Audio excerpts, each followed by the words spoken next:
You know that feeling, right? That pit in your stomach when you hear a strange dripping sound or you see that ugly brown stain starting to spread across the ceiling? It's more than just a cleanup job. It's a full-blown crisis, and believe me, the clock is ticking. Today, we're going to walk through exactly what happens when the pros show up, step by step. So you've found the leak. Maybe you've even managed to shut the water off, which is great. But the big question is, what happens now? What's the real difference between a little puddle you can mop up and a total disaster? Well, the answer is all about what you can't see and how fast you move. Okay, let's dive into this, because this timeline, this is everything. In just the first hour, water is silently wicking its way up your drywall and soaking into the wood.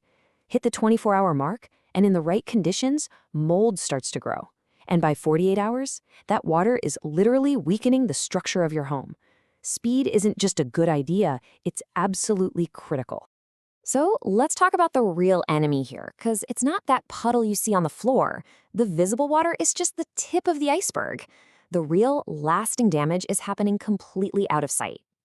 What you're looking at here is a chain reaction. That one water leak triggers a whole cascade of problems. You've got mold that can wreck your air quality, rot that weakens your home's bones, and it can even attract unwanted pests. And that musty smell, that's not just a bad odor, that is the smell of ongoing decay.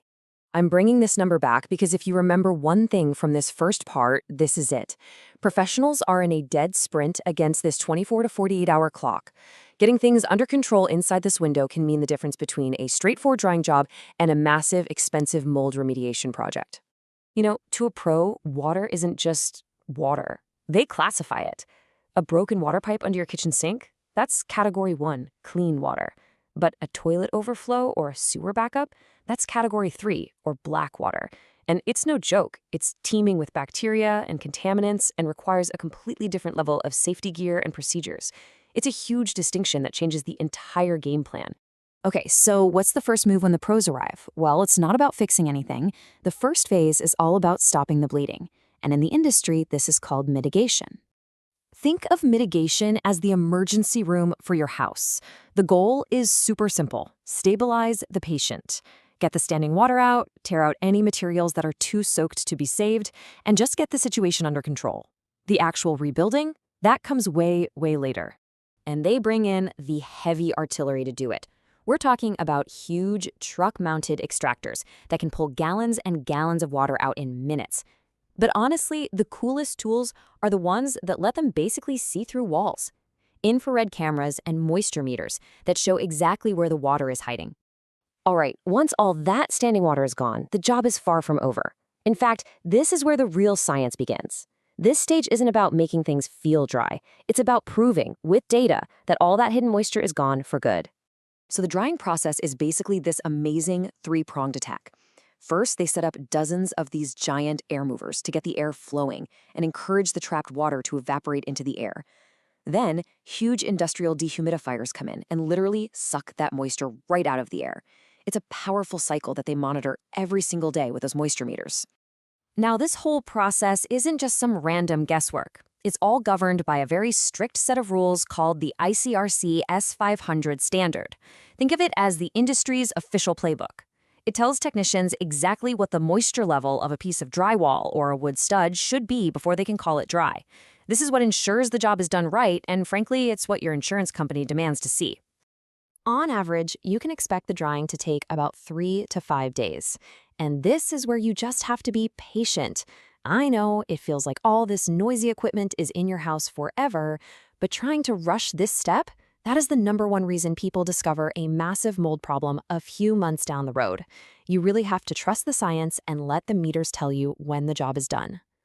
So only after the meters have confirmed that everything is 100% dry does the project make a major shift. We move from the science of drying to the craft of construction. This is restoration. It is so important to understand this difference. Mitigation is the emergency response. Restoration is the rebuilding process. You have to stabilize the patient before you can do the reconstructive surgery, right? They're two totally separate but equally important phases. And this is where things finally start to look like your home again. The restoration phase brings in all the skilled trades. We're talking drywall guys, flooring installers, cabinet makers, painters. This is the final act, the part that makes the whole disaster finally disappear.